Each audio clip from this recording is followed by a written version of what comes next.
गुरु पूर्णिमा के विषय में मैंने पहले एक पार्ट में कुछ बताया था। अभी इसका मैं एक दूसरा पार्ट बता रहा हूँ। गुरु और शिष्य का क्या रिश्ता होता है। गुरु और शिष्य का रिश्ता बहुत ही एक अटूट रिश्ता होता है। जो सच्चा शिष्य गुरु के पास जाता है उसकी पूरी रक्षा गुरु ही करता है। गुरु कभी अपने शिष्य को नहीं छोड़ता। जैसे माँ बाप अपने बच्चों को रोते नहीं देख सकते, किसी चीज के ऊपर मजबूर नहीं करते, हर इच्छा उनकी पूरी करते हैं, वैसे ही गुरु अपने शिष्यों की सब इच्छाएं पूरी करते हैं और सभी कुछ उनको देते हैं जो उनकी इच्छा मन में रहती है। लेकिन शिष्य के मन में सच्चाई रहना चाहिए। नियत में कभी खोटापन नहीं आना चाहिए कि मैं गुरु से ले लूं और उसका गलत वापर करूं, कहीं गलत जगह जाऊं। उसका सदुपयोग करो, दुनिया को सुख दो, गरीबों को सुख दो, दूसरों के लिए भलाई के लिए सोचो। जो गुरु के पास से मिलता है अपना जीवन सफल करो। इस संसार में आने का उद्देश्य अपने गुरु मिलने से ही होता है। एक बार एक शिष्य था जो अपने गुरु के सेवा करता था। एक दिन क्या हुआ, गुरु ने बोला चलो कहीं दूसरे गांव जाते हैं अपन साथ में, आप मेरे साथ चलो। तो गुरु लेके गया। तो पहले के जमाने में न कोई इतने रास्ते थे, रोड रास्ते बने हुए रहते, पैदल पैदल ही निकलते थे। शाम जहाँ हुई तो जंगल पड़ने लग गया। तो शिष्य को गुरु ने बताया कि कुछ लकड़ियां इकट्ठी कर लो, यहाँ पे रात को अंगार जलाएंगे अपन। रात को अंगार जली रहती है तो उसका कारण ये रहता है कि कोई भी जानवर ऐसा नहीं आता है जो अपने को मारने आए, कोई भी जीव जंतु भी ऐसा नहीं होता जो अंगार के सामने अपने को मारने आए। तो उन्होंने अंगार जलाया। फिर आई कि सारी रात दोनों जाग के क्या करेंगे। तो शिष्य को बोला कि आप पहले सोओगे या मैं सोऊं। तो शिष्य ने बोला गुरुजी आप पहले सो जाओ।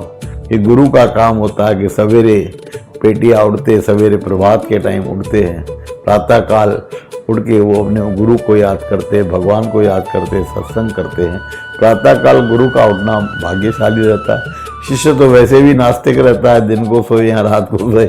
मैं लगे तो रात को सो जाऊंगा, आप बैठो, आप सो जाइए। कुछ गुरु सोया रहा। सवेरे 3 बज गए, 3:30 बजे गुरु को नींद खुली। गुरु ने बोला ठीक है अभी तुम बेटा सो जाओ, मैं अभी जागरण करता हूँ। तो शिष्य को सुला दिया। कुछ टाइम बीत गया, एक बहुत बड़ा सांप वहां से आ रहा था सीधा सीधा। गुरु ने देख लिया ये सांप क्यों आ रहा है। तो उसको सांप की भाषा आती थी। उसने अगर सांप को रोका, रुको इधर क्यों आ रहे हो। बोले ये जो आपका शिष्य है मैं इसका खून पीना चाहता हूँ। पिछले जन्म में मेरा उन्होंने खून पिया है, मैं इसका खून पी के ही अपना इच्छा पूरी करूंगा।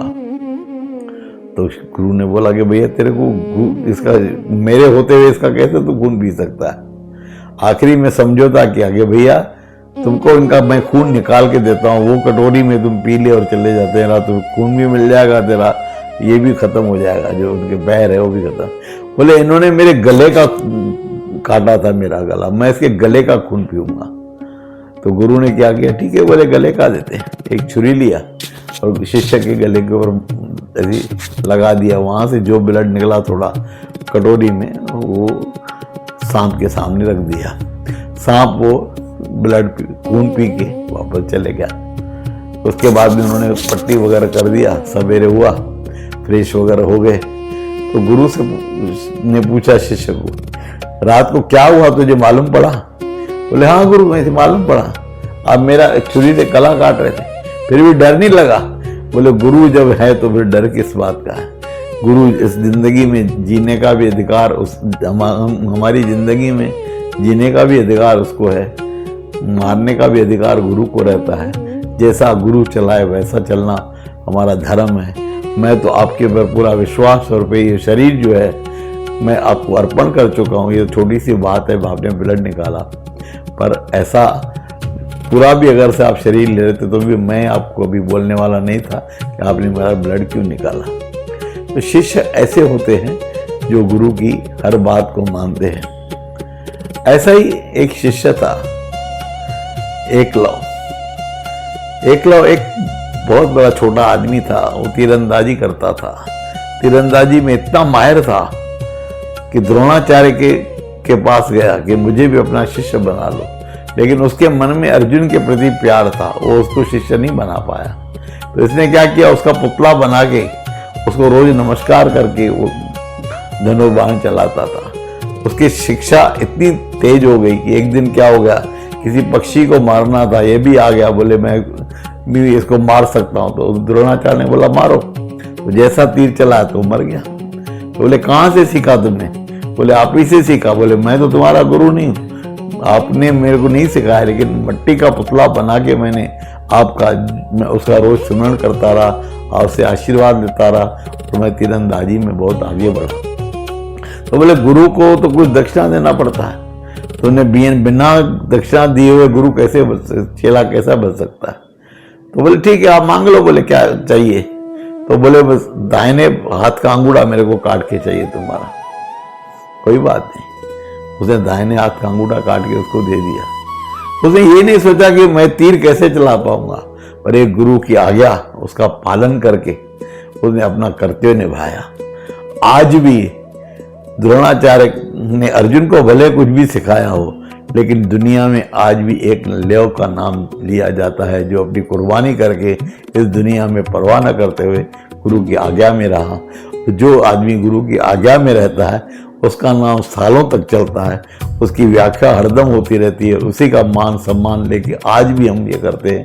तो हमें भी अपने गुरु के पास में इस प्रकार से जाना चाहिए कि गुरु जो भी कहे, जो भी कुछ मांगे, हम उसके अधीन हो जाएं, हम उनके शिष्य हो जाएं, ताकि हमारी हर प्रकार से रक्षा भी कर सके और आगे चल के नाम भी चल सके। आज भी एकलव्य का वंश चलता है, उसके नाम पे आज भी लोग एकलव्य के नाम पे पहचाने जाते हैं। तो यही प्रार्थना है कि गुरु बहुत बड़ी चीज़ है। तो सभी को मेरी यही विनंती है कि गुरु कर लो, जो भी आप जिन्होंने नहीं किया होगा वो भी गुरु करना चाहिए, और ऐसी शिक्षाएं हमें दूसरों से ग्रहण करके अपने जीवन में अपने आप को सफल बनाना चाहिए। सबको मेरा प्रणाम। गुरु पूर्णिमा के उपलक्ष्य में सचो सतराम।